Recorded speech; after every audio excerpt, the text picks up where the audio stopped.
लोकशाहीचा बुलंद आवाज, रिपब्लिकन वार्ता, महाराष्ट्र। बातमी आहे कन्नडमधून। संविधानाची विटंबना झाल्याने परभणी शहरात आंबेडकरी जनतेने निषेध आंदोलन केले। यामध्ये पोलिसांनी बळाचा वापर करत आंदोलकांवर लाठीचार्ज केला। अनेक निरपराध तरुणांवर गुन्हे दाखल करून त्यांना अटक केली। यामध्ये सोमनाथ सूर्यवंशी यांचा समावेश होता आणि सोमनाथ सूर्यवंशी यांचा पोलिसांच्या मारहाणीत मृत्यू झाल्याचे निष्पन्न झाले आहे। या घटनेची चौकशी होऊन भीमसैनिक सूर्यवंशी यांना न्याय मिळावा यासाठी महाराष्ट्र बंद मध्ये कन्नड शहरात रिपब्लिकन सेनेसह सर्व आंबेडकरी संघटनांच्या वतीने सहभागी होऊन पिशोर नाका कन्नड येथे पोलीस उपनिरीक्षक कुणाल सूर्यवंशी यांना निवेदन देण्यात आले।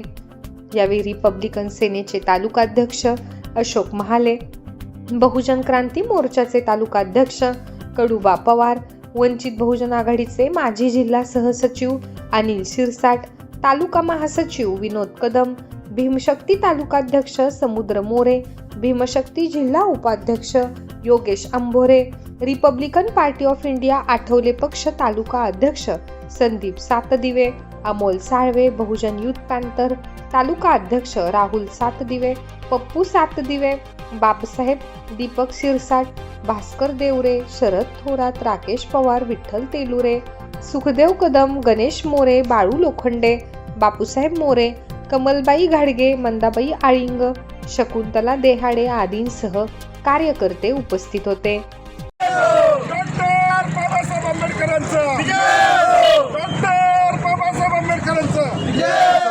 परभणी घटनेचा शहीद सोमनाथ सूर्यवंशीचा शहीद सोमनाथ सूर्यवंशीला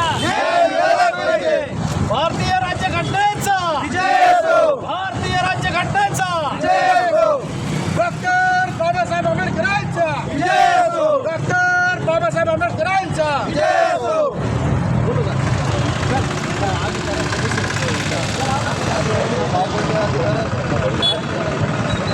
दोषी अधिकाऱ्यावर कारवाई झालीच पाहिजे झालीच पाहिजे